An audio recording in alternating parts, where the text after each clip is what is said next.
नमस्कार दोस्तों, स्वागत करते हैं आपका अपने YouTube चैनल पर।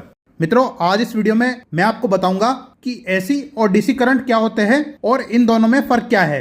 दोस्तों, यहाँ मैं आपको ऐसी बेसिक चीजें बताऊंगा जो कि हर व्यक्ति को पता होनी चाहिए और हम एसी और डीसी करंट से जुड़े सारे सवालों का जवाब आपको इस वीडियो में देने की कोशिश करेंगे। तो मित्रों, बिना किसी देरी के वीडियो को शुरू करते हैं। तो मित्रों, सबसे पहले हम बात करते हैं एसी करंट की। तो मित्रों, एसी करंट की फुल फॉर्म है ऑल्टरनेटिंग करंट। अब दोस्तों, जैसा कि इसके नाम में ही इसका मतलब छुपा हुआ है कि यह अल्टरनेट करंट है, मतलब कि यह एक ऐसा करंट है जो कि एक लहर की तरह वेव फॉर्म में ट्रैवल करता है। मतलब जिस प्रकार कोई लहर ऊपर नीचे होती है वैसे ही यह भी ऊपर नीचे होता है। मतलब एक समय यह पॉजिटिव साइड में होता है और कुछ मिनी सेकंड्स में यह नेगेटिव साइड में होता है, फिर वापस पॉजिटिव और फिर वापस नेगेटिव। ऐसे इस प्रकार से यह एक लहर की तरह पॉजिटिव नेगेटिव में इसका फेस ट्रैवल करता है। मतलब कि दोस्तों, आपका जो एसी करंट है वह बार बार अपनी दिशा बदलता रहता है, इसलिए इसे हम ऑल्टरनेट करंट के नाम से जानते हैं। दोस्तों, जब हमारा एसी करंट एक बार पॉजिटिव और एक बार नेगेटिव में जाकर एक वेव का निर्माण करता है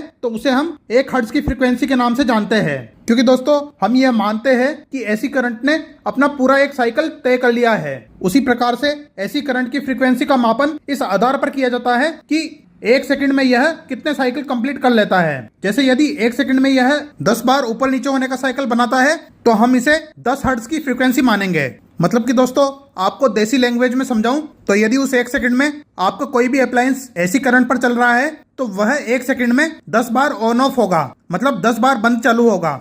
दोस्तों, यहाँ भारत में एसी करंट की स्टैंडर्ड वैल्यू 50 हर्ट्ज ली जाती है। मतलब हमारे एसी करंट पर चलने वाले बिजली के उपकरण 1 सेकंड में 50 बार ऑन ऑफ होते हैं। जैसे कोई बल्ब एसी करंट पर चल रहा है तो वह भारत की स्टैंडर्ड वैल्यू के हिसाब से 50 बार बंद चालू होगा। लेकिन दोस्तों, इस बंद चालू होने को हम अपनी आंखों से इसलिए नहीं देख पाते क्योंकि सिर्फ 1 सेकंड में यह जो प्रोसेस होती है वह 50 बार रिपीट होती है और हमें लगता है कि बल्ब लगातार जल रहा है, जबकि वह साइकिल में जल रहा होता है। यदि आपको अपनी आंखों से एसी करंट की फ्रीक्वेंसी देखनी है तो आप VFD नाम के इक्विपमेंट की सहायता से यह प्रोसेस को अपनी आंखों से देख सकते हैं। यहाँ पर VFD का अर्थ है वेरिएबल फ्रीक्वेंसी ड्राइव। मतलब कि दोस्तों, इस इक्विपमेंट की सहायता से आप अपनी मर्जी के अनुसार फ्रीक्वेंसी सेट कर सकते हैं। जिसे आप चाहे तो इसके माध्यम से 1 सेकंड की फ्रीक्वेंसी 20, 10 या फिर 1 भी सेट कर सकते हैं। मतलब कि दोस्तों, यदि आपने इसमें फ्रीक्वेंसी को 1 पर सेट किया तो जो भी इक्विपमेंट आपने इस पर टेस्ट करने के लिए कनेक्ट कर रखा होगा वह 1 सेकंड में सिर्फ 1 बार जलेगा। जैसे मान लीजिए आपने टेस्टिंग के लिए कोई बल्ब लिया है, तो अगर आप 1 की फ्रीक्वेंसी पर उससे चलाते हैं तो 1 सेकंड में आपका बल्ब 1 ही दफा जलेगा, और अगर 10 की फ्रीक्वेंसी पर चलाते हैं तो 10 बार ऑन ऑफ होगा। इस प्रकार से आपका VFD काम करता है।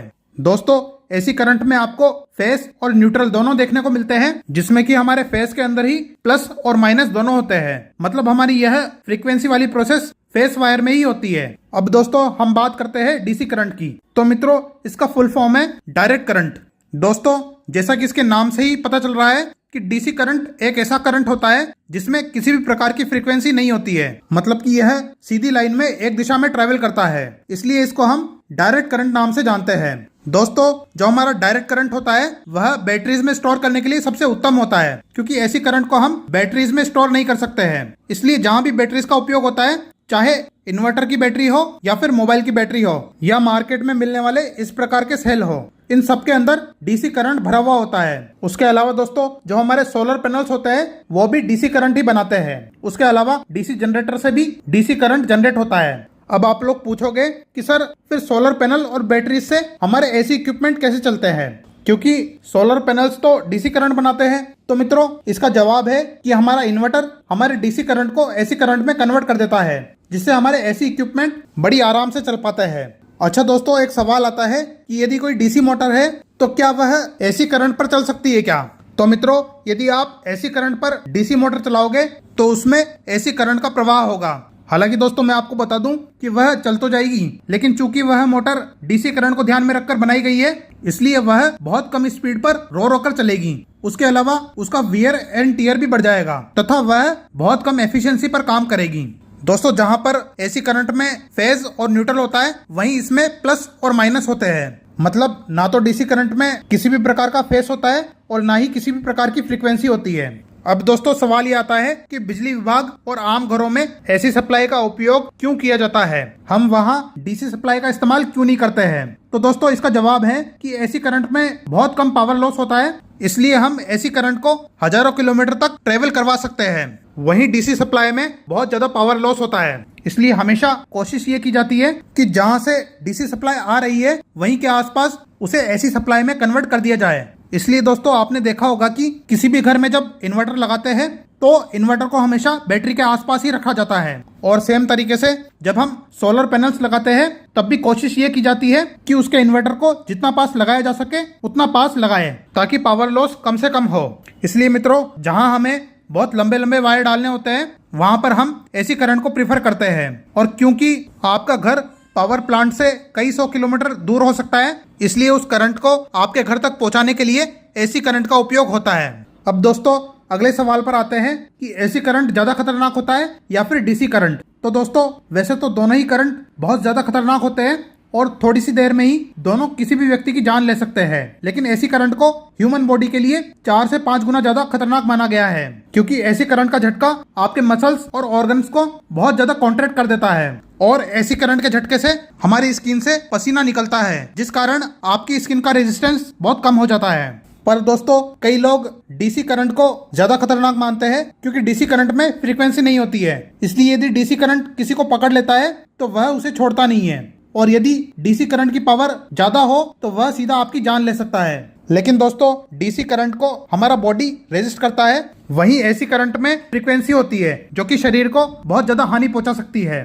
इसलिए ओवरऑल एक ह्यूमन बॉडी के लिए एसी करंट को ज्यादा खतरनाक माना गया है। अब दोस्तों एक और सवाल ले लेते हैं कि एसी करंट से चलने वाले सभी उपकरण डीसी करंट से चलने वाले उपकरणों के मुकाबले ज्यादा बिजली क्यों खाते हैं। मतलब कई लोगों के मन में सवाल होता है कि कौन सा करंट ज्यादा एफिशिएंट है। तो दोस्तों डीसी करंट से चलने वाले बिजली के उपकरण ज्यादा एफिशिएंट माने जाते हैं, क्योंकि इस करंट में किसी भी प्रकार का वेव फॉर्म या फ्रीक्वेंसी नहीं होती है। इसलिए आपने देखा होगा कि सादा पंखों की तुलना में बीएलडीसी फैन मतलब ब्रशलेस डायरेक्ट करंट मोटर वाले फैन 60% तक बिजली बचाते हैं। मतलब कि जहां हमारा नॉर्मल फैन 75 से 100 वाट की बिजली कंज्यूम करता है, वहीं पर हमारा बीएलडीसी फैन 28 से 35 वाट की बिजली कंज्यूम करता है। क्योंकि दोस्तों हमारा जो नॉर्मल फैन होता है वह एसी करंट पर चलता है, और जो हमारा बीएलडीसी फैन होता है वह डीसी करंट पर चलता है। मित्रों मैं आपको एक और एग्जांपल देता हूं बल्ब का। तो दोस्तों जहां आपका एसी करंट पर चलने वाला नॉर्मल बल्ब 100 वाट की बिजली खाता है, वहीं पर डीसी करंट पर चलने वाला बल्ब मात्र 15 वाट की बिजली खाता है और उतनी ही रोशनी देता है। मतलब कि आपका डीसी करंट पर चलने वाला एलईडी बल्ब लॉन्गर रन में लगभग 85 से 90% तक बिजली को बचाता है। क्योंकि दोस्तों डीसी करंट के उपकरणों में खास बात यह होती है कि इनमें पावर लॉस बहुत कम होता है। अच्छा दोस्तों आप यहाँ पर इसको ट्रांसमिशन से कंफ्यूज मत कर लेना, क्योंकि दोस्तों जहां पर बिजली को लंबे डिस्टेंस पर ट्रांसफर करने के लिए जहां पर एसी करंट ज्यादा सही है, तो वहीं उपकरणों को चलाने के लिए डीसी करंट ज्यादा सही है। अच्छा दोस्तों एक और सवाल ले लेते हैं जो कि कई लोगों के मन में आता है कि जब बिजली विभाग हमारे घर में एसी करंट भेजता है तो उससे हमारे डीसी उपकरण जैसे एलईडी बल्ब और बीएलडीसी फैन कैसे चल जाते हैं। तो दोस्तों आपके डीसी उपकरणों में कंपनी की तरफ से ऐसे सेमीकंडक्टर लगाकर भेजे जाते हैं जो कि एसी करंट को आपके उपकरण के लिए डीसी करंट में कन्वर्ट कर देते हैं। जैसे कि दोस्तों आप अपने एलईडी बल्ब को खोलकर गौर से देखोगे तो उसमें कुछ इस प्रकार के सेमीकंडक्टर लगे हुए होते हैं जो कि एसी करंट को डीसी करंट में कन्वर्ट करके आपके बल्ब को जलाने का काम करते हैं। क्योंकि दोस्तों एलईडी बल्ब को बहुत कम पावर चाहिए होती है और वहीं आपका एसी करंट बहुत हाई वोल्टेज का होता है, इसलिए यह सेमीकंडक्टर एसी करंट को डीसी करंट में कन्वर्ट करके पावर को मैनेज करने का काम करते हैं। और बीएलडीसी फैन के ऊपर भी आपको एक कन्वर्टर मिल जाता है जो कि एसी करंट को डीसी करंट में कन्वर्ट करके आपके फैन को चलाता है। दोस्तों मेरे ख्याल में मैंने एसी और डीसी करंट से जुड़े सारे महत्वपूर्ण सवाल इस वीडियो में कवर कर लिए हैं। यदि अब भी आपका कोई भी सवाल है तो आप मुझसे कमेंट सेक्शन में जरूर पूछें। मैं कोशिश करूंगा कि आपके सभी सवालों के जवाब दे पाऊं, और यदि कोई ऐसा सवाल होगा जिस पर वीडियो बनाना जरूरी होगा तो मैं उस पर वीडियो भी बना दूंगा। उसके अलावा दोस्तों आपको अपने घर का पावर कंजप्शन जानना है और यह पता लगाना है कि कौन सा बिजली का उपकरण कितनी बिजली खाता है, तो उस पर मैंने एक लंबी वीडियो बना रखी है जिसमें मैंने बल्ब, एसी, टीवी, पंखे सब कुछ डिटेल में कवर किया है। इसलिए मैं आपको हाईली रिकमेंड करूंगा कि यदि आपको अपना लाखों रुपए का बिजली का बिल बचाना है तो आप उस वीडियो को जरूर देखें। उसका लिंक आपको आई बटन में मिल जाएगा और उसका लिंक मैं आपको नीचे डिस्क्रिप्शन में भी दे दूंगा।